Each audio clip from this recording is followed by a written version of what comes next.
Long before jet engines roared across the skies, long before Leonardo da Vinci ever sketched his flying machines, there lived a man who dared to dream of something no one believed possible: human flight.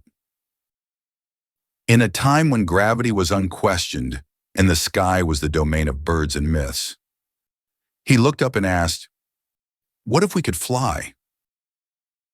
There were no blueprints, no aerodynamics, no scientific text to guide him, just raw curiosity and an unwavering belief that man could one day soar like the falcon. This was the 9th-century Islamic world, a time of brilliant scholars, poets, and inventors, and among them stood one mind that pushed the boundary between earth and sky. His name? Largely forgotten by history, but his legacy, hidden in ancient manuscripts and whispered through time, may make him the first human to attempt flight based on science, not legend. Welcome to Knowledge and Facts, where we uncover the stories of minds who challenge reality and change the course of history. Don't forget to like, share, and subscribe for more incredible discoveries. Our story unfolds in the 9th century, a time of immense curiosity, culture, and innovation. This was the Islamic Golden Age, when science, philosophy, and the arts were not just preserved, but propelled into new heights. A world where scholars debated the stars, translated ancient Greek texts, and reimagined the boundaries of knowledge. At its heart stood Baghdad, a glittering center of learning, home to the legendary House of Wisdom.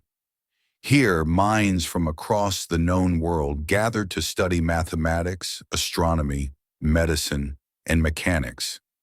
It was a golden era where ink was prized over gold, and knowledge flowed as freely as the great Tigris River. But our story doesn't just belong to libraries and scrolls. It belongs to a single man, living not far from Baghdad, in the region of Al-Andalus, modern-day Spain. His name was Abbas Ibn Firnas. More than just a scholar, he was a visionary, a poet whose words danced with imagination, an engineer whose hands crafted marvels, and a pioneer who looked to the heavens not for prayer, but for possibility. In a world that had never seen a machine take to the skies, Ibn Firnas believed it was possible. He wasn't content with theory alone. He would attempt what no one else dared: to build wings, not for a bird, but for a man. And in doing so, he etched his name quietly into the story of human flight. Abbas Ibn Firnas was no ordinary scholar. He was a polymath, a rare kind of thinker whose curiosity knew no bounds. From astronomy and medicine to music, mathematics, and mechanical design, he pursued knowledge across every field available to him. In a world lit by oil lamps and governed by tradition, Ibn Firnas was a spark of boundless imagination. But of all his interests, one idea stood above the rest: flight. He looked to the skies not just with wonder, but with a burning question. Could a man fly like a bird? He studied the motion of wings, the patterns of wind, and the anatomy of birds in flight. While others saw wings as symbols of myth and metaphor, Ibn Firnas saw them as blueprints, clues to an untapped reality. He didn't want to simply talk about flight in poetry or dreams. He wanted to understand it, build it even, to test it not in theory, but in action. Abbas Ibn Firnas began crafting wings of his own, combining silk, wood, and feathers, materials accessible to him, yet daring in design. His vision wasn't magic, it was mechanical. A man lifted by engineering, not legend. Around the year 875 AD, Abbas Ibn Firnas made history. After years of study, observation, and bold experimentation, he completed his most daring invention: a glider crafted from silk, eagle feathers, and a wooden frame. It was more than a costume, it was a machine, a set of wings designed not for show, but for flight. He believed that like the birds he so closely studied, a human could ride the air, not fall through it. The chosen launch site? A high hill near Cordoba in present-day Spain.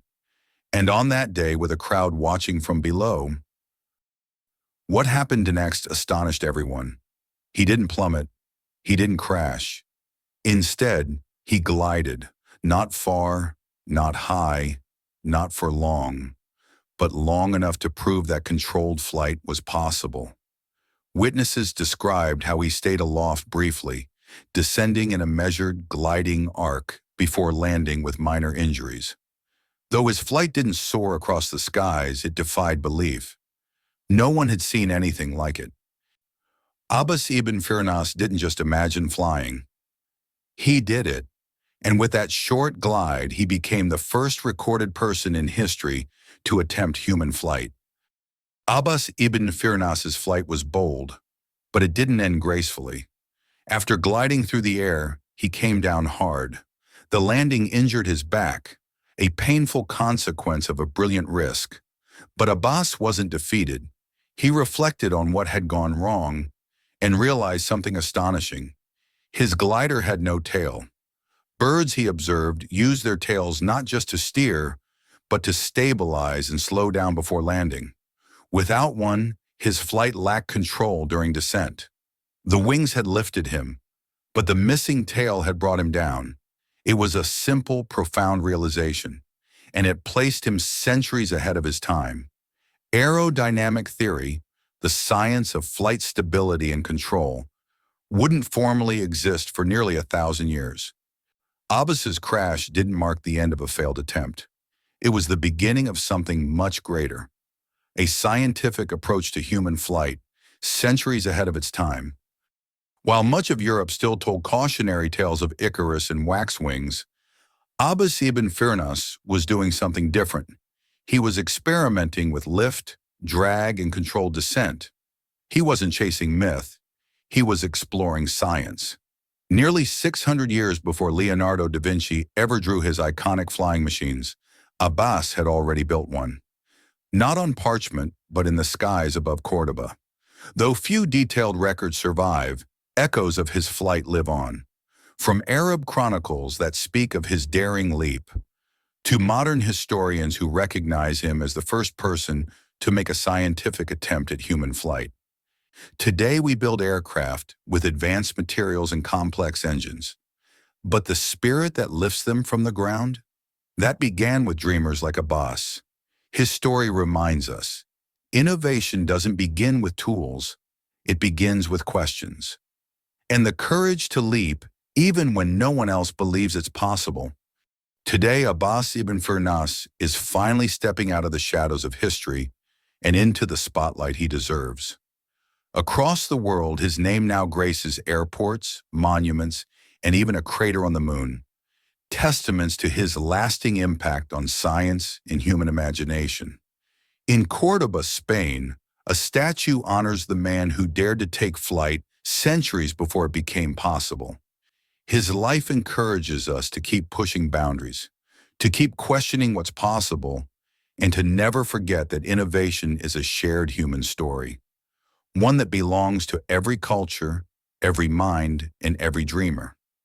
From a simple glider to the modern airplane, the dream of flight connects us all, and Abbas Ibn Firnas was one of the first to bring that dream to life. Abbas Ibn Firnas wasn't just a dreamer, he was a true pioneer, a scientist, engineer, and poet who dared to take flight centuries before his time.